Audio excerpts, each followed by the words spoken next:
Always do it on my own, so I gotta get through it. And the only thing I know is to love what I'm doing. Never give up, never slow, till I finally prove it. Never listen to the no's, I just wanna keep moving. Keep my head up when I act, head up, that's a fact. Never looking back, I'ma keep myself in check. Keep my head up, staying strong, always moving on. Feel I don't belong, tell my thoughts to move along. Push myself to be the best, die with no. Assalamualaikum, salam sejahtera bagi kita semua.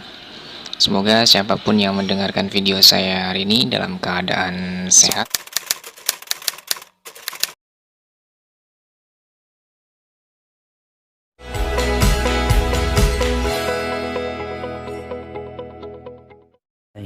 Ya, jadi apa sih itu PPN? PPN itu adalah pajak atas konsumsi dalam negeri.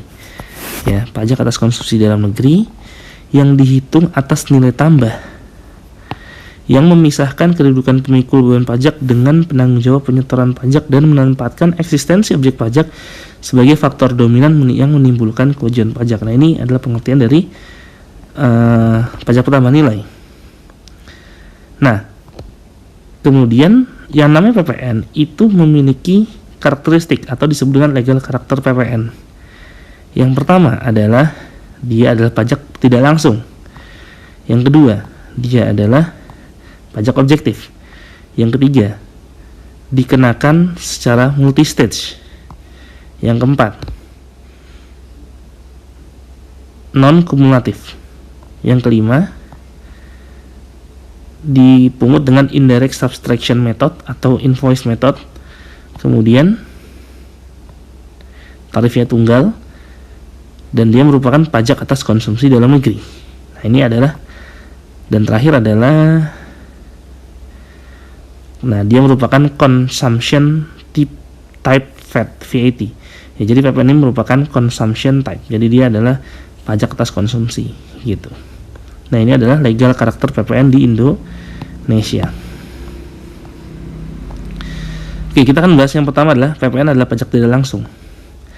Nah, apa sih itu pajak tidak langsung? Pajak tidak langsung itu adalah, kalau di pengantar perpajakan disebutkan bahwa pajak tidak langsung itu merupakan pajak yang beban pajaknya itu bisa dialihkan kepada pihak lain. Nah, apa yang dimaksud dengan pajaknya itu bisa dibebankan, bebannya itu dialihkan kepada pihak lain, kita lihat di sini. Nah, kita lihat ya. Jadi ketika ya dia menjual barang, ya kan, si penjual itu menjual barang ke si pembeli, maka pembelilah yang harus menanggung PPN-nya. Ya, jadi misalnya dia jual harga barang 10.000, maka pembeli akan bayar PPN sebesar 1.000, kan gitu. Yang menanggung adalah si pembeli. Cuman di sini meskipun yang menanggung adalah pembeli, tetapi yang bertanggung jawab atas pembayaran pajak tersebut ke kas negara adalah si penjual. Nah, sehingga di sini disebut pajak tidak langsung, yang artinya apa? Artinya terdapat perbedaan antara pemikul beban pajak dengan penanggung jawab pajak tersebut. Ya, itu disebut dengan pajak tidak langsung. Ya.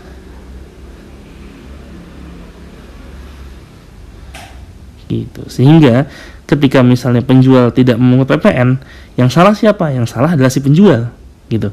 Bukan si pembelinya yang salah, ya. Jadi pembeli meski dia tugasnya hanya membayar, tetapi kalau misalnya ternyata si penjual tidak memungut, ya tidak memungut sehingga pembeli nggak bayar, maka di situ tanggung jawabnya bukan ada di pembeli tapi ada di penjual. Itu disebut dengan pajak tidak langsung. Oke, karakteristik yang kedua, PPN adalah pajak objektif. Nah, pajak objektif itu artinya apa? Kewajiban timbulnya kewajiban perpajak itu sangat ketimbulnya kewajiban perpajakan itu sangat ditentukan oleh adanya objek pajak. Ya, sehingga di sini tidak sama sekali melihat kondisi subjektif subjek pajak. Ya, jadi misalnya segini, Tuan A misalnya, ada Tuan A dan ada Tuan B. Tuan A di sini punya penghasilan misalnya 10 juta sebulan. Tuan B punya penghasilan 100 juta sebulan. Nah, misalnya Tuan A dan Tuan B sama-sama beli apa misalnya? Indomie misalnya. Beli Indomie di Indomaret. Harganya berapa? Harganya misalnya 5.000. Nah, maka baik Tuan A maupun Tuan B, dia akan membayar PPN sebesar 500, sama sekali tidak melihat siapa itu Tuan A dan siapa itu Tuan B dan berapa penghasilan Tuan A dan berapa penghasilan Tuan B. Jadi yang dilihat adalah benar-benar apa objek yang dibeli oleh si Tuan A dan Tuan B. Seperti itu. Ya, di sini berarti tidak memperhatikan asas keadilan pungutan pajak. Ya. Jadi yang dilihat benar-benar si objeknya, si barangnya. Seperti itu. Sehingga di situ para ahli bilang menimbulkan adanya dampak regresif. Ya, kesenjangan beban pajak. Kenapa? Karena tentu Tuan A karena dia penghasilan cuma 10 juta dan Tuan B penghasilan 100 juta, maka Tuan A memikul beban yang lebih berat dibandingkan dengan si Tuan B. Nah, untuk mengurangi regresivitas PPN tersebut, maka bagi konsumen yang mengkonsumsi BKP yang tergolong mewah, maka dia harus dikenakan PPN BM di samping dengan PPN, seperti itu. Yang ketiga, sifatnya adalah multi-stage levy, tapi dia non kumulatif. Nah, kita lihat di sini, guys. Nah, ini langsung aja kita coba. Nih ya.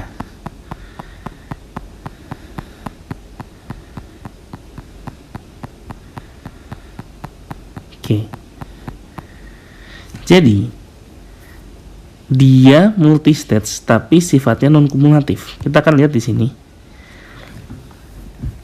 Misal pabrikan, dia menjual BKP barang kena pajak ke pedagang besar dengan harga jual 1 juta. Maka di sini si pedagang besar akan membayar PPN sebesar 100.000. Ya, berarti ada harga jual 1 juta, kemudian PPN-nya 100.000 disetorkan ke kas negara, kan gitu ya. PPN 100.000 disetorkan ke kas negara, sedangkan si pabrikan hanya menerima 1 juta. Nah, kemudian 100.000 yang telah dibayarkan oleh si pedagang besar ke pabrikan itu menjadi yang namanya pajak masukan, guys. Ya, jadi nanti dikenal ada yang namanya pajak masukan, ada yang dikenal namanya pajak keluaran. Pajak masukan itu adalah pajak yang dibayar oleh si pembeli kepada si penjual. Ya, bagi si pembeli itu disebut pajak masukan. Ya, sedangkan pajak yang dipungut oleh si penjual itu disebut dengan pajak keluaran. Ya, jadi kalau dari ini 100.000 tadi, 100.000 ini bagi si pabrikan itu adalah PK, pajak keluaran, ya, karena dilihatnya dari sisi si penjual, dan bagi si pembeli yaitu pedagang besar itu disebut dengan pajak masukan. Ya, pajak masukan. Nah, kemudian di sini berarti 100.000 tadi menjadi pajak masukannya si pedagang besar. Nah, kemudian pedagang besar di sini harga beli 1 juta, dia jual 1.300.000, berarti di sini ada nilai tambah 300 atau laba senilai 300.000. Nah,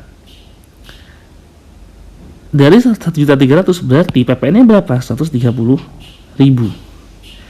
Nah, si pedagang besar karena dia di sini menggunakan multi-stage levy dan non kumulatif, maka si pedagang besar itu hanya harus membayar PPN bukan 130.000 ke kas negara semua, tetapi yang dia bayar adalah, kan 130.000 ini menjadi PK-nya si pedagang besar ya, pajak keluarannya, karena ini kan dilihatnya dari sisi pedagang besar, berarti dia menjual, berarti itu pajak keluaran. Nah, yang harus dibayar ke kas negara itu hanya PK dikurangi dengan PM. Ya, pajak keluaran dikurangi dengan pajak masukan ya. Pajak keluarannya 130, pajak masukannya 100 yang tadi. Maka yang harus dibayar kas negara adalah 30.000. Gitu ya, guys.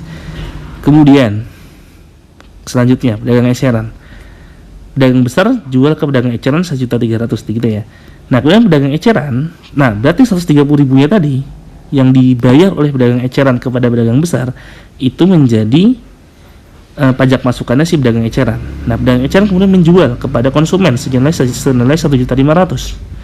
Nah, maka konsumen itu membayar ada PPN kan 150.000, dan ini menjadi pajak keluarannya si pedagang eceran. Nah, bagi konsumen karena dia bukan PKP ya, maka 150.000 ini tidak menjadi pajak masukannya si konsumen, seperti itu. Nah, 150.000 ini menjadi pajak keluarannya si pedagang eceran, maka pedagang eceran hanya perlu membayar PK dikurangi PM. 150.000 dikurangi dengan 130, sehingga dia harus bayar ke kas negara adalah 20.000. Seperti itu. Ya. Jadi PPN yang di store itu identik dengan 10% dikalikan dengan nilai tambahnya. Ya. Dan kalau dijumlahin 130 tambah 20 ini identik dengan beban pajak yang dibebankan kepada konsumen akhir. Nah, kan konsumen akhir kan sebenarnya dia 150.000 ya bayarnya ya. 1.500.000 ditambah dengan 150.000 PPN-nya. Nah, ini sama dengan jumlah PPN yang disetorkan ke kas negara. Gitu guys. Nah, ini berbeda dengan si pajak penjualan. Kalau pajak penjualan dia kumulatif dia guys. Jadi di sini kita lihat. Nah, kalau tadi kan